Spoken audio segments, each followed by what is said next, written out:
Hey all, welcome to Thrive with Nat. I'm Nat and I'm your self affirming bestie.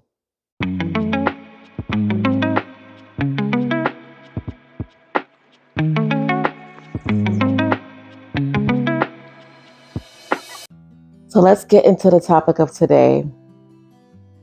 Today, I want to talk about the invisible wounds, the invisible scars that trauma has affected us in our responses and reactions in our relationships to others.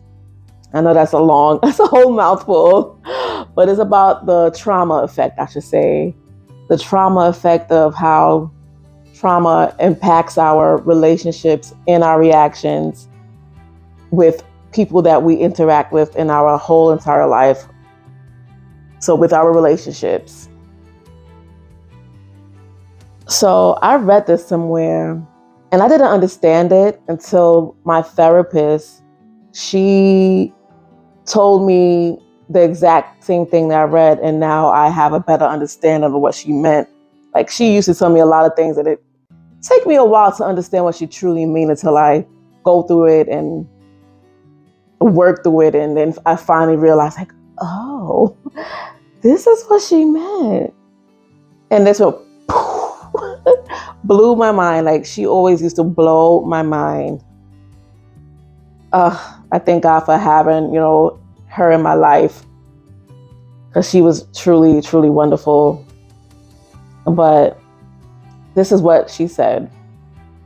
The only toxic relationships I have is with myself, and everyone is a reflection of that. I didn't get it at first. I'm like, how? I truly didn't get it. Our life experiences, it truly shapes us and how we react and how we respond to things. We have all these impressions from others, being that it's a deep interaction we have someone or not so deep, like surface level interactions, or something that goes, interaction that was smooth, interaction that wasn't smooth. Like, all these people, they leave impressions on our lives. So the depth of these reactions, it leaves, an impact on our lives and how we respond and react to them. So these patterns, through time, it will, affect us mentally and emotionally, how we respond and react to things and react to others.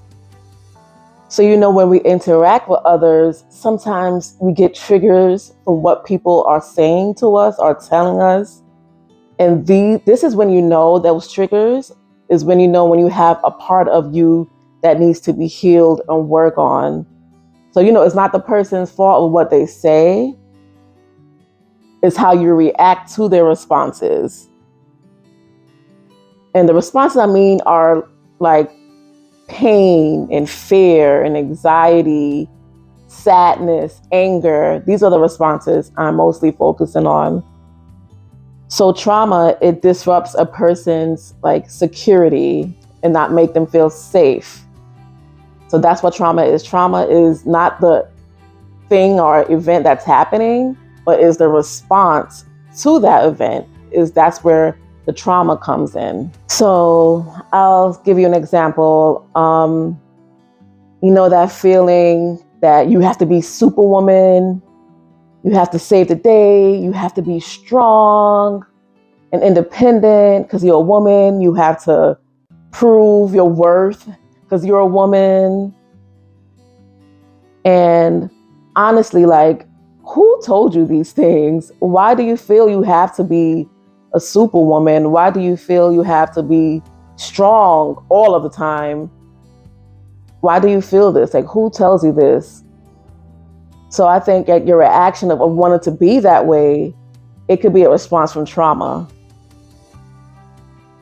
Okay, I'll give you another example. If you grew up in a home that was unstable or not safe, and then you make a vow at that time, like, I will have a life that will be full of stability in the future. I'm not going to be this way.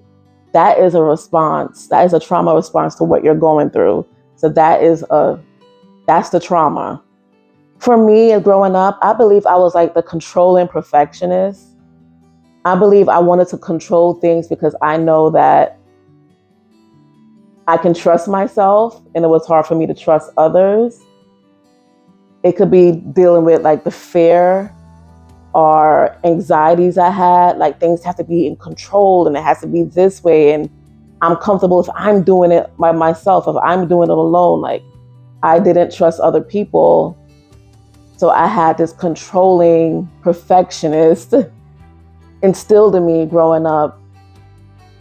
I believe these were like, this perfectionist was instilled and created within me because of the experiences I had growing up. I had the control to manage everything, that I won't feel pain, I won't feel disappointment, because it will be all on me. I had to control everything so I can control all these insecurities and emotions in me. So dealing with these emotions growing up, I believe I brought these trauma responses into my family. I didn't notice it until my therapist, she pointed it out when I was in therapy, that it's different from the traumatic experiences that I experienced as a kid, where I'm still bringing on what affected me as a kid into my relationships, like with my husband and my children. Like for example, with that, I feel like I was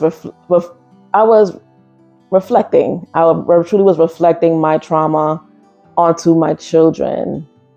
And as soon as I noticed that, that's when had really, I really needed to like flip that switch. I was triggered by the way my husband interacted with my kids when he disciplines them. And he wasn't disciplining them in a way that was harsh.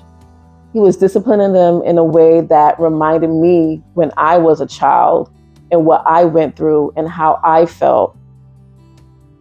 So as he disciplined our children in a way that wasn't really truly harmful, like physically harming them or anything like that, but sometimes the certain things he says, it brought me back to my childhood. And then I reacted while he's disciplining the children. So he felt like I was undermining him in front of our children. And it took me a while to get, trying to detach from when he disciplined our children, because I really don't want to undermine him in front of our children. I really have to like wait till later on and tell him how I felt when the children aren't around. And he listens to me. And then I told my therapist about this, and she feels that I was reflecting my childhood onto my kids. And I have to remember that my husband, she asked me if I trust my husband, and I couldn't answer that at that time. But of course I trust my husband. I made him the father of my children, and he is amazing. So of course I trust him. It was just the tone he spoke in, the way he spoke things sometimes. It just reminded me of how I felt when I was a child, and I have 2 daughters. So, mama bear mode came on, I have to protect them. But this confused the children. So I had to learn how to reel myself back and speak about this, not in front of the children. So that's a trauma response that I had with my husband. And another trauma response that I can share was a time when one of my daughters, my oldest daughter, had an event at school, and I am always at an event, as I'm a stay-at-home mom, so I can make time for my children. I choose to be a stay-at-home mom because I want to be there for my children. That's it. And take care of my household and be present in my children's life as much as I can. So this was my decision to be a stay-at-home mom. So I couldn't make it to an event because I was overwhelmed. I had a lot to do. And the mom guilt that I felt was overpowering, it was overwhelming, and I cried.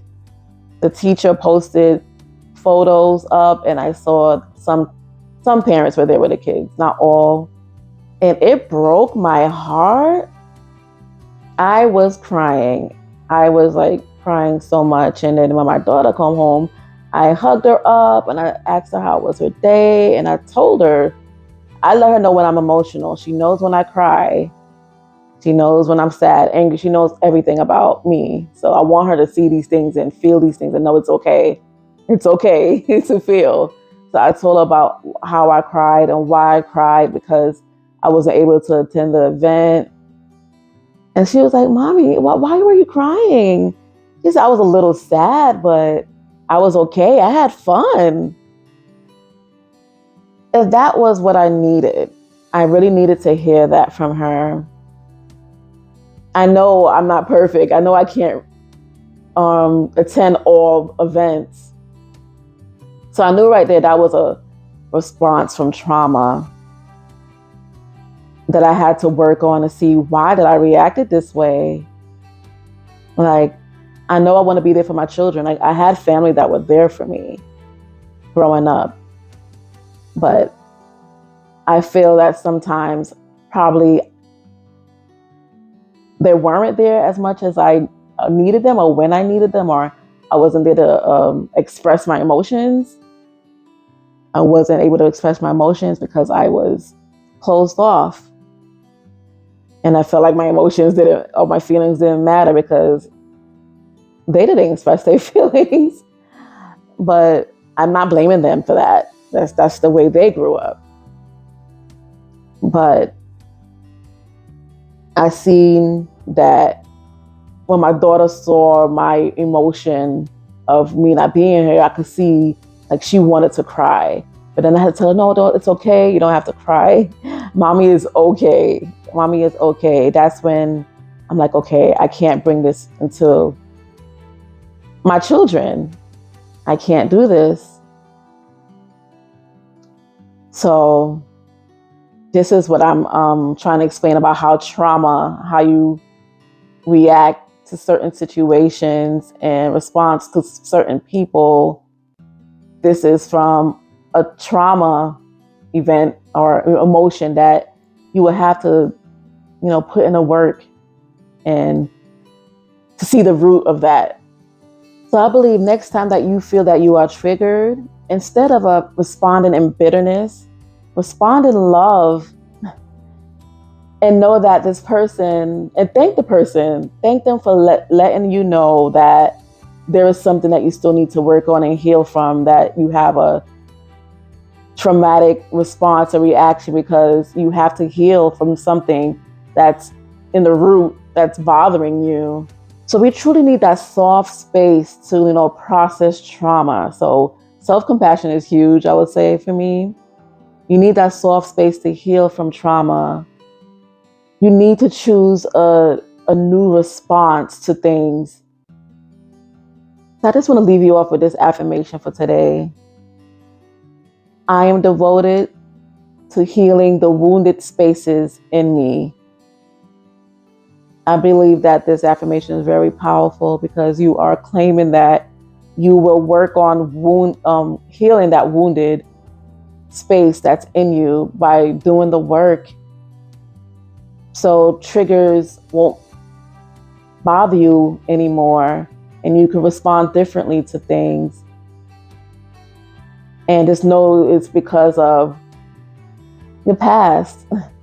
I hope that you can resonate with this somehow, and that you will find that soft space and that you can find, that healing space so you won't hold yourself back, and that you can grow and flourish because, we need to shine together. So thank you for watching, and I'll see you next time. Please subscribe, like, comment, share, hit that notification button so you can know when my next video will be out. Thank you for watching, and shine on and heal. See you later. Bye.